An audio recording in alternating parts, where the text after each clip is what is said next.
Letter કાર્ડના મુદ્દાને લઈને અમરેલીના અરવિંદ રાણપરિયાએ આપી પ્રતિક્રિયા। આવતીકાલે સવારે કૌશિકભાઈના ગામ દેવરાજિયા જઈને મંગળી પહેરવાના કાર્યક્રમ સાથે વિરોધ પ્રદર્શન થશે। મોટી સંખ્યામાં કાર્યક્રમમાં લોકોએ હાજરી આપવી એવું અશોકભાઈએ જણાવ્યું। Bureau report Tinubhai Laliya, Amreli. અમરેલીની જનતાને અરવિંદ રાણપરિયાના ઘણા દિવસોથી અમરેલીમાં એક લેટર કાંડ બાબતનો મુદ્દો ચીગળ્યો છે। તેમાં એક પાયલ ગોટી નામની દીકરીની અડધી રાત્રે ધરપકડ કરવામાં આવે છે, જે ગેરવ્યાજબી ગેરબંધારણીય છે। તેમ છતાં પણ પોલીસે પોતાના નેતાને રાજી રાખવા માટે, એટલે કે કૌશિક વેકરિયાને રાજી રાખવા માટે જે કામ કરેલું છે તે અતિ નિંદનીય છે। અને એ અનુસંધાને આવતીકાલ તારીખ 16/1/2025ના રોજ દેવરાજિયા મુકામે અમોએ એક બંગડી પેરામણી મનોરથ કાર્યક્રમનું આયોજન કરેલ છે। તો અમરેલી અને ગુજરાતની સર્વ જ્ઞાતિજનોને મારી નમ્ર અરજ છે કે આ કાર્યક્રમમાં પધારે અને દૂધનું દૂધ અને પાણીનું પાણી કરવા માટે આપના સહકારની જરૂર છે। આપ સર્વ પધારશો।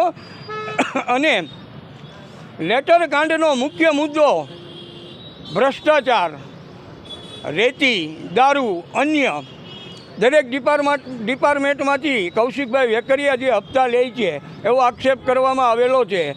જો આ આક્ષેપ ખરેખર ખોટા હોય તો કૌશિકભાઈ વેકરિયા જ્યારથી પણ આ લેટર કાંડ બહાર આવ્યું છે ત્યારથી ભૂગર્ભમાં ઉતરી ગયા છે।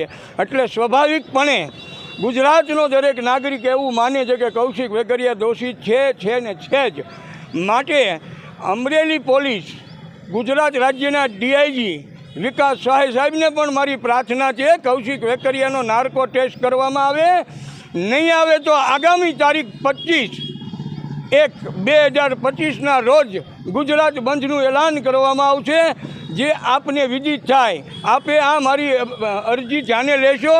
અને આવતીકાલના કાર્યક્રમ માટે અમે સીએમ ગુજરાત રાજ્ય, ડીઆઈજી ગુજરાત રાજ્ય, કલેક્ટર શ્રી અમરેલી એસપી સાહેબની પણ મંજૂરી માટે લેટરો લખેલા છે, પણ આજ દિવસ સુધી કોઈ રિસ્પોન્સ મળેલ નથી। માટે આ તમામે તમામ જે કોઈ ડિપાર્ટમેન્ટને મેં આ કાર્યક્રમ અંતર્ગત મંજૂરી માગી છે। મંજૂરી આપે તો પ્રજાનો વિશ્વાસ કાયદા, કાનૂન અને વ્યવસ્થા ઉપર બની રહેશે। નહીંતર આખા ગુજરાતની જનતા એવું વિચારશે કે એક જનપ્રતિનિધિ, જનતાના મતથી ચૂંટાયેલા પ્રતિનિધિના આંગળીના ટેરવે આ ગુજરાત રાજ્યને કાયદો અર્થવ્યવસ્થા ચાલી રહી છે। માટે અમરેલી એસપી શ્રી સંજય ખરાટ સાહેબને પણ મારી બે હાથ જોડીને પ્રાર્થના છે કે આપના ડિપાર્ટમેન્ટમાંથી 3 કોન્સ્ટેબલોને સસ્પેન્ડ કરવામાં આવ્યા છે। શું કામ? જ્યારે પાયલ ગોટી એક ચીઠીની ચાકર છે, એની માટે સમાજ આખો જો એને નિર્દોષ સાબિત કરવા માટે ભેગો થતો હોય તો આપે સસ્પેન્ડ કરેલા 3 પોલીસ કોન્સ્ટેબલો માટે પણ થશે। માટે આપનો જે નિર્ણય છે એ નિર્ણયને બદલો અને 3 કોન્સ્ટેબલને ફરી પાછા નોકરી ઉપર લેવા, કોઈ પણ આક્ષેપ વગર, કોઈ પણ ગુનો સાબિત કર્યા વગર જો આમ નહીં કરવામાં આવે તો એના અનુસંધાને પણ 25/1/2025ના રોજ ગુજરાત મંચનું એલાન કરવામાં આવે છે। આપ સાહેબ જેને આંગળીના ટેરવે નાચ્યા છો એનું નામ તમારે ખુલ્લા મંચ ઉપર આવીને કહેવું જોઈએ। કાયદો અને વ્યવસ્થા જો આ લોકોથી ડરશે તો કેવી રીતે પ્રજાને ન્યાય મળશે? પ્રજા શું કરશે? માટે રાય સાહેબને પણ વિનંતી છે કે આપને તપાસ સોંપવામાં આવી છે તો મુખ્ય મુદ્દો એક જ છે કે કૌશિક વેકરિયાનો નાર્કો ટેસ્ટ કરવામાં આવે, એટલે દૂધનું દૂધ અને પાણીનું પાણી થઈ જશે। લેટર કાંડથી માંડી ભ્રષ્ટાચારના જે કાંઈ આક્ષેપો લાગ્યા છે એ તમામ સામે આવી જશે। અસ્તુ, જય હિન્દ। રાજકમલ ચોકમાં અનેક કાર્યક્રમો વિરોધ પ્રદર્શન થયા, ત્યારે તમે કેમ મીડિયા સમક્ષ ન આવ્યા?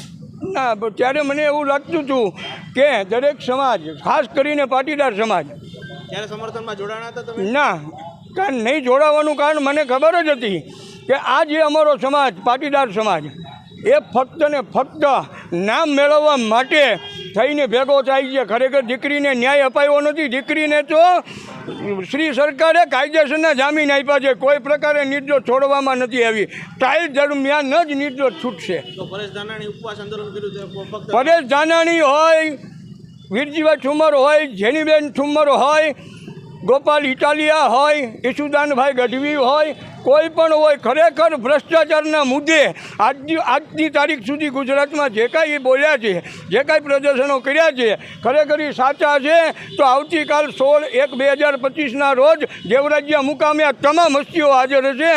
તો ગુજરાતની જનતાને વિશ્વાસ બેસે કે ખરેખર આ લોકો ભ્રષ્ટાચાર વિરુદ્ધ લડાઈ લડે છે. નાટક હતું કે અન્ય કંઈ હતું? મને તો અત્યાર સુધી નાટક જ લાગે છે. કાલના કાર્યક્રમમાં પધારે તો ખબર પડે કે ખરેખર આ લોકો ભ્રષ્ટાચાર વિરોધી હતા, ભ્રષ્ટાચાર વિરોધી લડાઈમાં લડે છે નહીં, પોતાના અંગત રોટલા શેકવા માટે લડાઈ લડતા હોય એવું સ્પષ્ટપણે મને જણાઈ આવે છે. આવતીકાલના કાર્યક્રમમાં જો તમામ નેતાગણ હાજર રહેશે તો ગુજરાતની જનતા એને ફૂલડે વધાવશે આવનારા સમયમાં. અને કાલે જો કૌશિકભાઈ વેકરી આપની સમક્ષ હાજર નહીં થાય તો આપની આગળની કાર્યવાહી શું હશે? 9 વાગ્યાથી સાંજે 5 વાગ્યા સુધી શાંતિથી અમે એના નિવાસસ્થાને બેસવાના છીએ. કૌશિકભાઈ વેકરિયા બંગડી પહેરવા આવે તો ઠીક છે, ન આવે તો ઠીક છે, છેલ્લે બંગડીઓ એના નિવાસસ્થાને મૂકી અને શાંતિથી અમે અમારા ઘરે જતા રહીશું.